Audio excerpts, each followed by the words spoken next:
and welcome to Cruising with a Disability. I'm your host, Sam Manessis. Hey, welcome back to the channel. I appreciate you joining me today. Today's topic is service animals or service dogs. So, taking your service dog with you on a cruise can be really enjoyable. It can be fun having them with you to support you in your disability. It can also bring a little bit of a challenge, but we're going to go through those and talk about what you can do to better prepare when you go on your cruise. So one of the first things that we need to do is really define what a service dog is. So a service dog is a dog that performs a particular task, particularly for those with physical or sensory disabilities. If you, however, have a emotional support dog, which really just brings comfort and companionship, then those types of animals are not allowed on cruise ships. So it's important to make sure that you have the right type of pet with the right type of certifications. So let's get into it. Let's see how we can help you enjoy cruising with a disability. So let's go ahead and get started. Of course, we are talking about traveling or cruising with your service animal, your service dog. So one of the things that you really need to consider is the documentation that you need. So first of all, make sure that you contact your cruise line as early as you can. It's very important for them to have that registered in their paperwork so that your dog can travel with you. They also need to make special accommodations for them, but we'll talk about that later. The other things that you're going to need is proof that your service dog is a service dog, that they meet the qualifications and not just a comfort animal. They also need to make sure, or you need to make sure that they have all of their shots up to date, their rabies, other vaccinations. In most instances, there's a form that your veterinarian can fill out for you called the USDA Health Certificate, Form 7001. That needs to be completed by your veterinarian, and you could find that by going to USDA.gov, or you can just do a quick Google search. All right, so some of the other things that you need to be mindful of are certain cautions. For you as an individual, somebody with a service dog, this can be an overwhelming process. So you'll really want to make sure that you're kind of prepared for that. It can be overwhelming, especially for those with anxiety. Just be ready. You might face a few challenges no matter how prepared you try to be, but you'll get through it. You'll have a good time and enjoy yourself. Some of the other things that you're going to want to look at for your pet, for your dog, is loud and unusual noises. The ship might rock a little bit, so it might be a little discomforting for them. There are certainly going to be a lot of people. Remember, there could be anywhere between 3 and 7,000 people in a very tight area. So having your dog accustomed to a large number of people may be a key factor. There are certainly going to be times where you're not going to have as much play interaction with your pet.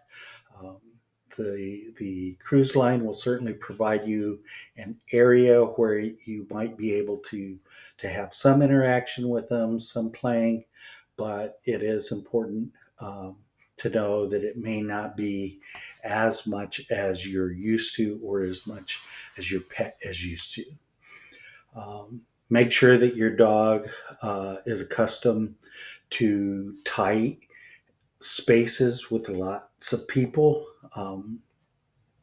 Elevators where there's a lot of people trying to squeeze into that one elevator. It's not going to be the same as if you were going into an elevator somewhere else, because everybody is confined to that ship. So just be prepared for that. Um, be prepared for other guests to want to pet your dog. I know for those with service animals, that is a really big pet peeve, where the sign on your dog says, "Please don't touch, please don't pet, animal working."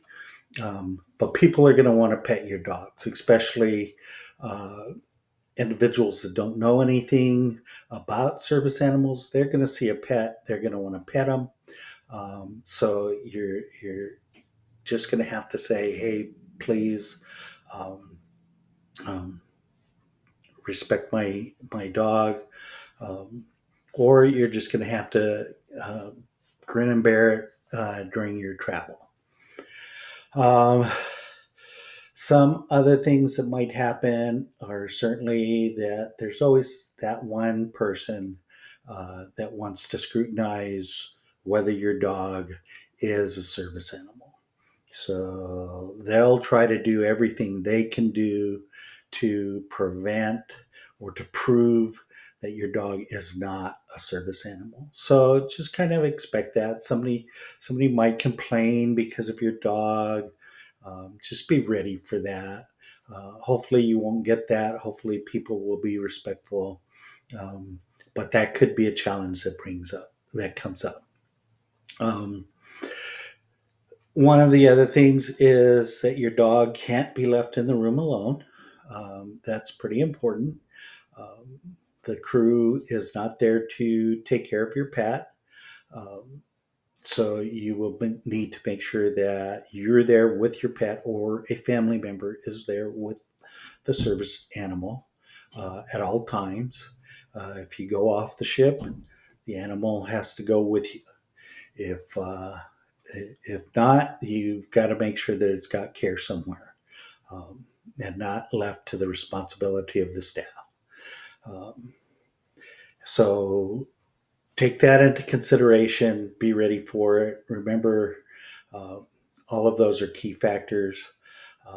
One of the other big things outside of food, this is pretty big, and that is, where does your dog go to the bathroom?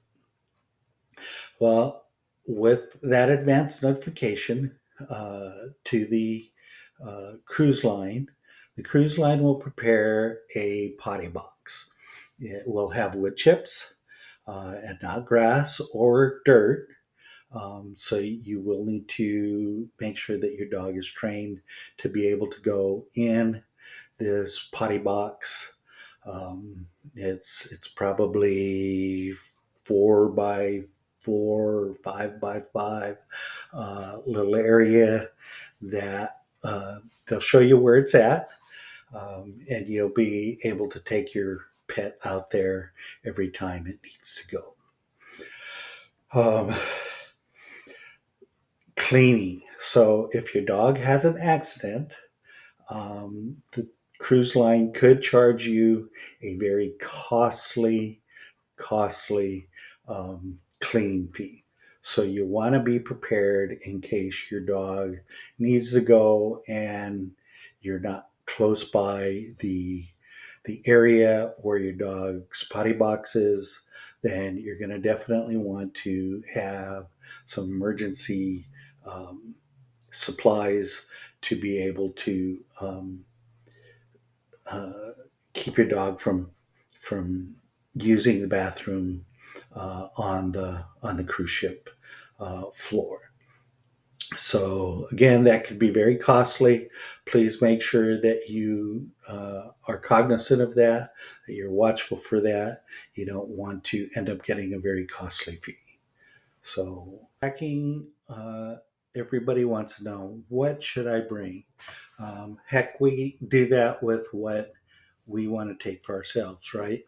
So some of the things you're going to want to look at for packing for your dog or service animal is certainly food. Make sure you have enough food, maybe a few days extra in case something happens. You want to make sure you have plenty of food, treats for your dog, um, medications. Medications are going to be very important. Flea, tick, supplies, anything like that. Any special medications your dog may be on um, or may need. So have that available. You're going to want an accident cleanup kit. Again, I referred to that earlier. If your dog is needing to go and you can't get to the potty box in time, you're going to want to definitely have supplies to be prepared for that. So that might consist of a pee pad, some disinfectant wipes, paper towels, doggy do bags. Make sure you take doggy do bags because the cruise line does not provide those, and you will be responsible for picking up your doggy do. Trash bags, maybe even a Ziploc bag or two, or three or four. Um, just so you have them. Then certainly their working gear, their vest, service dog vest, um, a leash, um, toys. Uh, might need some puppy paws, shoes to protect their paws, um, particularly on the beach. You may need uh, a flotation device, so like a doggy life vest. So you'll need that. Maybe his favorite blanket or her favorite blanket, something for them to snuggle up with. And then, of course, you want to make sure that you have some fun toys, right? Make sure that they're better sized toys. You don't want them to go under the railing. They're on the ship and out to sea. So make sure that they're big enough for the animal to play with, but not small enough for them to fall into the ocean with. So those are some things. I'll put a list down below with some of these items so that you have that. Um, I will also put a link to the USDA Form 7001, uh, where you can download that and get access to that. And so let's look at the next step we need to take in preparing for your cruise. All right, folks, we're back. And so, one of the things I want to talk about is your service dog behavior. So, I know we have a service dog or had a service dog for my daughter. Our Nymeria was very docile, very sweet, very loving, friendly to everybody. Um, but, again, in those special conditions where they're in an unusual place, where there's a lot of noise, where there's a lot of people, your dog may act out a little bit.